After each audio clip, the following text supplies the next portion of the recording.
thinking that the biggest overhead is staff costs, salaries. You started with 2 people, you're now at 45.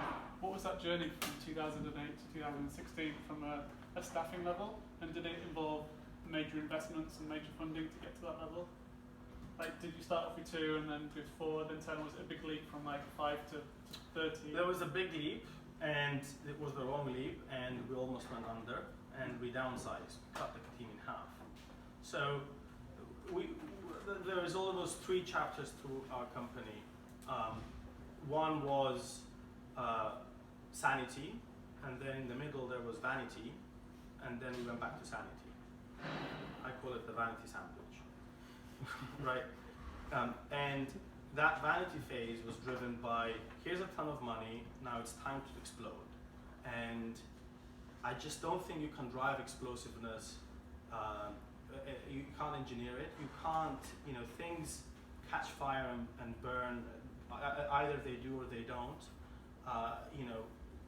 Amazon was built through great execution for many, many years. It's not just this thing that, like a gimmick, like a Snapchat that just catches fire and explodes. So if it does, great, kudos to you, well done. But you can't. Airlines weren't built overnight either, and neither was the largest employer in the world is Walmart. For 30 years, Sam Walton, actually a great book if you haven't read it, Sam Walton's autobiography, Made in America. That teaches you more about sort of proper entrepreneur's mindset than today's craziness. 30 years he couldn't raise capital. Everyone was like, oh, but Kmart is going to destroy you. And no one knew about them. Overnight they built the largest company in the world.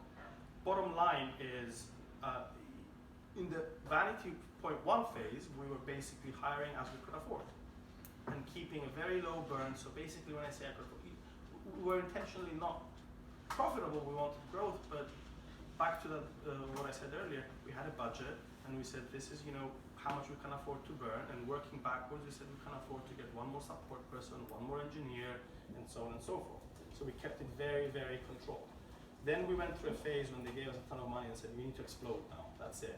We need 500% growth this year. We went through a phase where overnight we trebled our team. We had a team bigger than we are now, right? Even now, 5 years later. So I think at our peak we reached maybe, 60, 70 people. But so 2 things happen when you grow that fast. One is you burn through a lot of capital. And B is it becomes chaos. And chaos also means you burn more capital to sort out the chaos. And that's a spiral that can bring you down very, very quickly. They just become chaotic. I would walk in the room and I knew maybe a third of the names of people. Right? It's just like, we were just hiring like crazy. And then there was no process or organization, and we didn't know how to keep the engineers busy enough because we basically were just piling it with bodies. And then we realized, thank God, that this would be a very bad ending. And we turned it around and basically just cut the company back in half and started running it in the same way again.